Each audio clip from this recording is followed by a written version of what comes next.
문재인 정부의 주요 인사들이 문제만 생기면 부인 탓으로 돌려 차라리 부인에게 국정을 맡겨라는 비아냥을 듣고 있습니다. 울산시장 선거 개입 의혹과 드루킹 여론조작 의혹을 비롯한 문재인 정부의 각종 권력형 비리 130건에 대한 수사나 재판이 사실상 올스톱됐습니다. 오늘 검찰 주요 보직 인사에서 윤석열 총장만 남기고 모두 추미애 장관의 검찰 장악에 앞장서는 인사로 채워져 나라가 네 거냐는 목소리가 커지고 있습니다.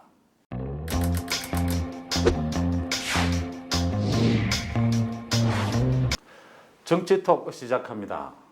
문재인 대통령이 앞으로 퇴임 뒤에 거주하게 될 양산 사저 주변에 논 600평을 구입을 지난 4월에 했죠. 이게 농지법 위반이라는 지적이 나왔습니다.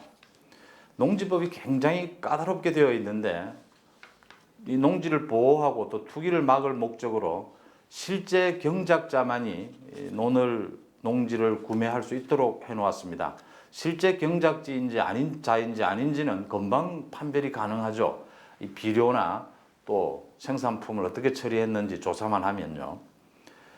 청와대가 이게 문제가 되자 김정숙 여사가 실제 경작을 하고 있다고 했고 또 영농 계획서를 제출해야 되는데 김정숙 여사가 11년 동안 영농을 해왔다. 영농 경력이 11년이다. 이렇게 밝혔습니다. 이거 조사가 필요한 대목입니다. 이 부분은 어기면 절대 안 되는 것이요. 많은 사람들이 농지를 구매하고 싶어도 이런 까다로운 요건에 걸려서 구매를 하지 못하고 있는 겁니다. 청와대는 또 농지 구입이 문제가 되자 형질 변경을 전제로 구입을 했다라고 했는데요. 이거 정말 큰일 날 얘기입니다. 이거 전형적인 권력형 투기입니다. 농지가 형질 변경되는 것도 굉장히 까다롭고 어렵고요. 형질이 변경될 걸 전제로 구입을 했다면요. 이건 전형적인 투기입니다. 형질이 변경을 전제로 누군들 농지를 구매하지 않겠습니까? 김정숙 여사에게 모든 걸 돌렸는데 김정숙 여사에 대한 조사가 불가피하지 않느냐 이렇게 보입니다. 또 김조원 민정수석요. 아파트가 2채인데 강남에 한 채를 팔겠다고 약속을 했습니다.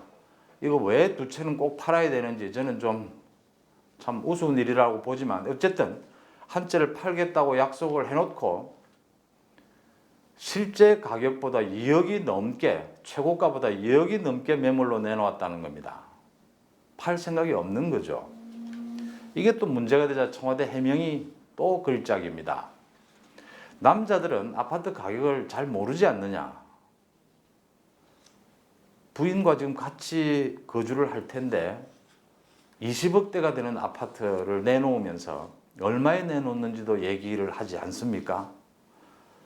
부인과 잘 협의하지 않는 이런 일이 1년 전에도 있었습니다. 조국 전 장관의 인사청문회 때요. 사모펀드가 문제가 되자 부인이 한 일이어서 잘 모르겠다. 얼마가 투자되었는지도 모르겠다. 그래서 청문회장에서 이런 얘기가 나왔죠. 부인과 실제 거주하느냐? 부인과 식사하고 얘기도 안 하느냐? 매덕 수십억이 들어가는 자신의 투자금을 그렇게 모를 수가 있느냐?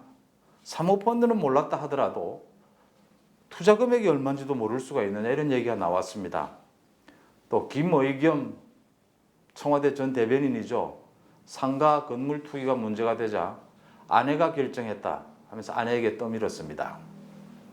모두들 이렇게 부인 치맛자락에 숨어 있는데요.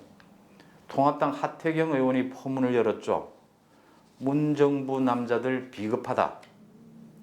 투기꾼은 모두 여성이냐? 자기 부동산 관리도 못하는 게 무슨 국정을 운영하느냐? 정치권에서 얘기들이 많이 나오고 있습니다. 차라리 부인들에게 국정 관리를 맡기자. 그리고 지금 부인 탓을 하는 분들은 투기꾼 일에 집중하도록 놔주자.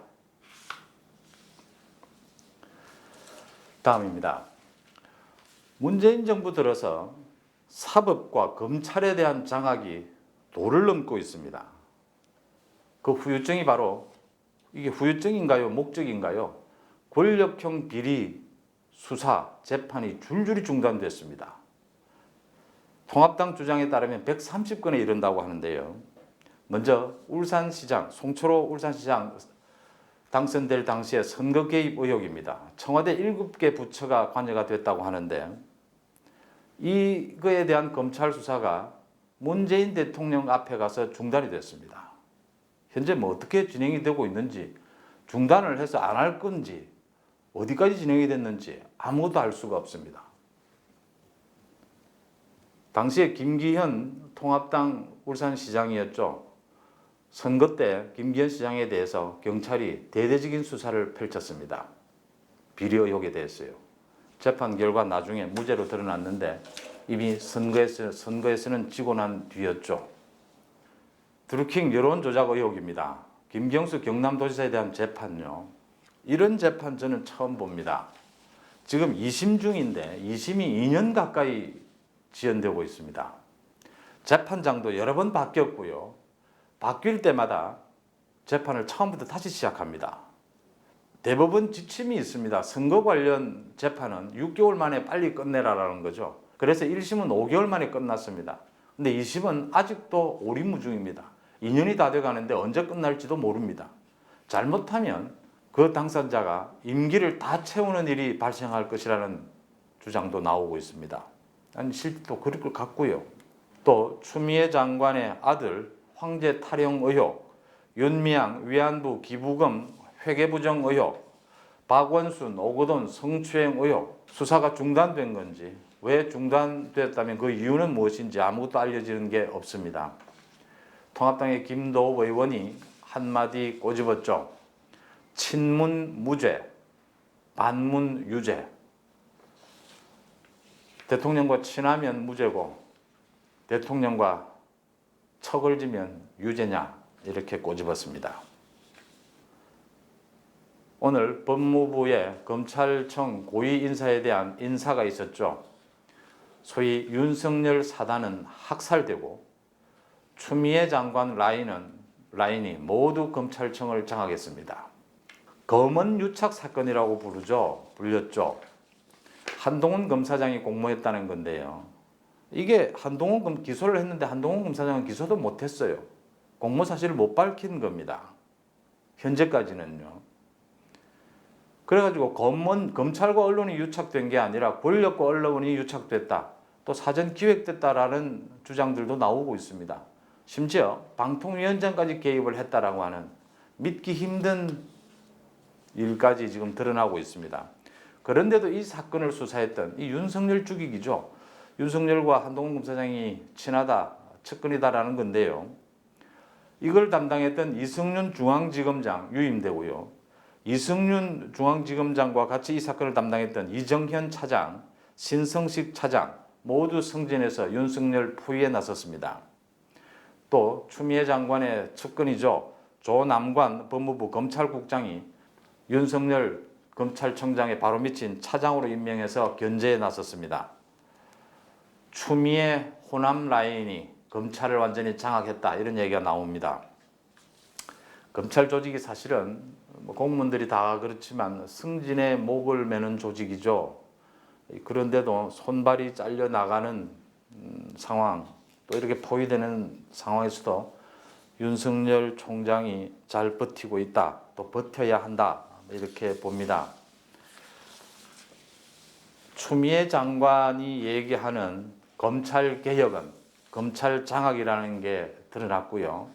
또 요즘 조국 전 장관이 재판받는 중에도 목소리를 높이고 있는 언론 개혁, 그건 언론 장악을 위한 겁니다. 모두가 다 아는 사실이죠. 일이 이렇게 되니까 많은 국민들이 나라가 네 거냐고 목소리를 높이고 있습니다.